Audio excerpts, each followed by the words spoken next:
Sports سے متعلق جو اعلانات کیے تھے اس کے مطابق سپورٹس بورڈ جو ہے وہ بہت ساری فیسلٹیز کو اپ گریڈ کر رہا ہے. وہ عمل جو ہے وہ اس وقت جاری ہے. پاکستان سپورٹس بورڈ کا جو ادارہ بنا تھا یہ سپورٹس کی پروموشن کے لیے بنا تھا، اور اس کا قطعاً یہ مقصد نہیں تھا کہ یہ عام سکولوں کے بچوں کو سپورٹس کی سہولیات سے محروم کرے. ہم نے ایک زمانے میں کرکٹ، ہاکی، اسکواش ان میں تو بہت عروج دیکھا ہے، تو اس لیے لوگوں کو، عوام کو بڑا افسوس بھی ہوتا ہے کہ اب وہ عروج، وہ دور جو ہے واپس کیوں نہیں آ سکتا. پاکستان سپورٹس بورڈ کی ٹیم انوویٹو اپروچ اور بحالی کی سوچ کے ساتھ سال 2024-25 میں داخل ہوئی. اسی عزم اور ارادے کے ساتھ اب ہم سال 2026 میں داخل ہو چکے ہیں. پی ایس بی نے 20 سال کے تعطل کے بعد سالانہ کارکردگی رپورٹ شائع کی ہے. رپورٹ کا خلاصہ اس دستاویزی فلم میں پیش کیا جا رہا ہے. یہ محض دستاویز کی اشاعت نہیں ہے، بلکہ احتساب کی روایت کو بحال کرنے کی ایک کوشش بھی ہے.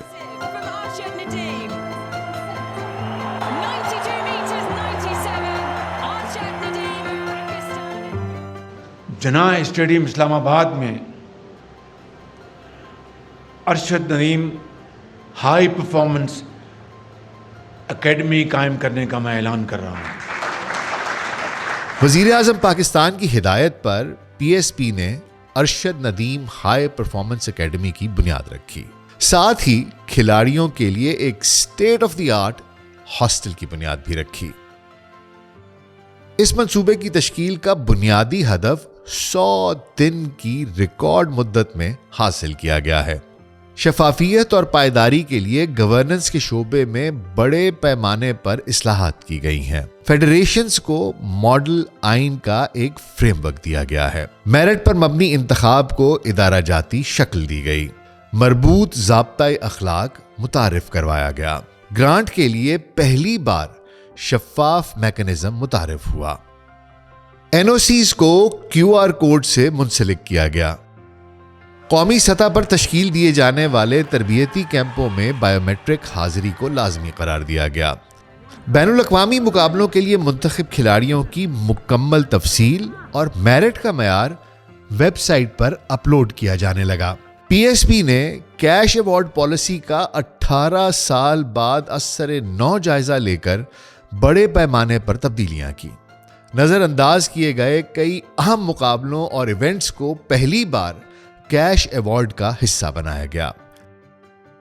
پہلی بار ہی کوچز کو بھی کیش ایوارڈ کا حقدار قرار دیا گیا. بیرون ملک مقابلوں کے لیے یومیہ الاؤنس کو عالمی معیار کے مطابق بڑھایا گیا. پہلی بار سپورٹس انڈومنٹ فنڈ کی بنیاد رکھی گئی تاکہ ریٹائرڈ کھلاڑیوں، مالی وسائل سے محروم نوجوان ٹیلنٹ، کوچز اور گراؤنڈ لیول پروگرامز کو طویل المدت مالی استحکام فراہم کیا جا سکے. خصوصی غذا کے معیار کو بہتر بنانے کے لیے کھلاڑیوں کی یومیہ رقم میں بھی اضافہ کیا گیا. میڈل جیتنے والے کھلاڑیوں کے لیے گولڈ کارڈ متعارف کروایا گیا. تو ان کے لیے پہلے بالکل بہت تھوڑی رقم تھی، تو آج تقریباً 2 کروڑ روپے کے انعامات ان پلیئرز کو جنہوں نے مختلف ایونٹس میں ایوارڈ ون کیے ہیں تو ان کو دیے گئے ہیں. اور اس پالیسی کو انشاءاللہ آنے والے مالی سال میں جو ہے وہ اور زیادہ جو ہے وہ پروموٹ کیا جائے گا. Quaid Azam inter provincial games کو 7 سال کے تعطل کے بعد بحال کیا گیا. اس میلے میں ہونے والے 16 کھیلوں میں کراچی سے خنجراب تک 2725 کھلاڑیوں نے حصہ لیا.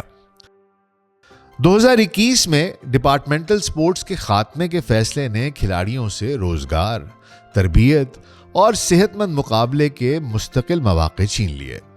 وزیر اعظم شہباز شریف صاحب کی ہدایت پر ہمہ جہت اور سنجیدہ مشاورت کے بعد ڈپارٹمنٹل سپورٹس کو بحال کرنے کا فیصلہ کر لیا گیا.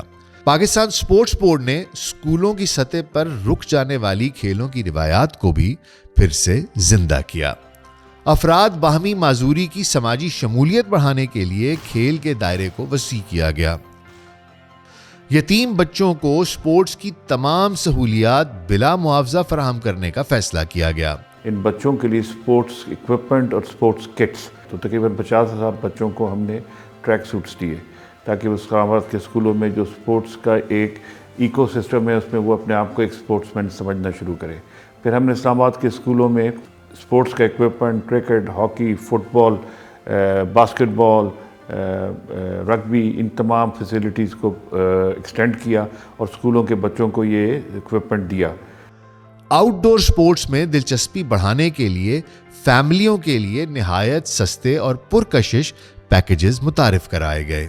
کلین سپورٹس منصوبے کے تحت پہلی بار پاکستان اینٹی ڈوپنگ بورڈ قائم کیا گیا. مختصر سی مدت میں 140 ڈوپ ٹیسٹ کیے گئے. زیرو ٹالرنس کے تحت لاگو کیے گئے ان اقدامات کا ہی نتیجہ تھا کہ بین الاقوامی سطح پر پاکستان کو واچ لسٹ سے نکالا گیا. ہم نے ایک کوڈ آف ایتھکس بنایا ہے جو کہ اولمپک کی جو کمیٹی کے جو اصول ہیں ان کے مطابق ہے، جس میں کہ ڈوپنگ کے معاملات ہو گئے یا مس مینجمنٹ کے یا ہراسمنٹ کے یا کسی بھی قسم کے اس طرح کی جو عالمی طور پر جو تسلیم شدہ تصورات ہیں ان کے مطابق اس کوڈ آف ایتھکس کو ہم نے امپلیمنٹ کیا ہے. اس میں پہلی مرتبہ ہم نے ایک پینل آف ایڈجوڈیکیٹرز بھی بنایا ہے تاکہ اگر کسی کو فیڈریشن کے کسی بھی معاملے سے کوئی شکایت ہو تو وہ اس ایڈجوڈیکیٹر کے پینل کے پاس جائے اور وہ اس کا فیصلہ کرتے ہیں جیسے کوئی کورٹ کرتی ہے اور وہ اپیلیبل ہوتا ہے. انفراسٹرکچر کی بحالی اور رینوویشن پر بھی توجہ دی گئی. ملک بھر میں سپورٹس کی سہولیات کو اپ گریڈ کیا گیا. ہاکی کے مصنوعی ٹرف بچھائے گئے. خواتین کے لیے فٹنس جم قائم کیا گیا. اسکردو میں ہائی آلٹیچیوڈ ٹریننگ سینٹر کی منصوبہ بندی کی گئی. گرینری فٹسل گراؤنڈ، اسکواش کلب اور باکسنگ جمنیزیم کے تعمیری منصوبوں کو بھی مکمل کیا گیا.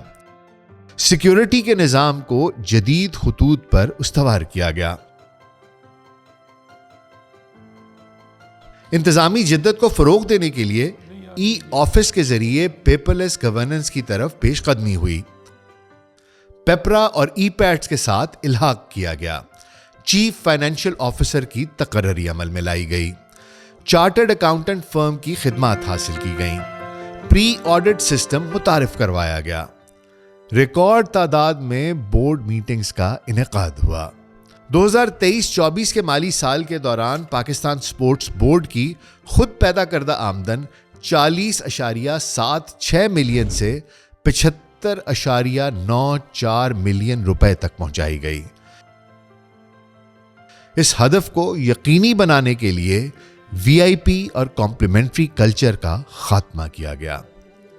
اگر کچھ نمایاں اخراجات سامنے رکھے جائیں تو مذکورہ مالیاتی سال کے دوران صرف میڈل جیتنے والے کھلاڑیوں میں 191.950 ملین روپے کے انعامات تقسیم کیے گئے.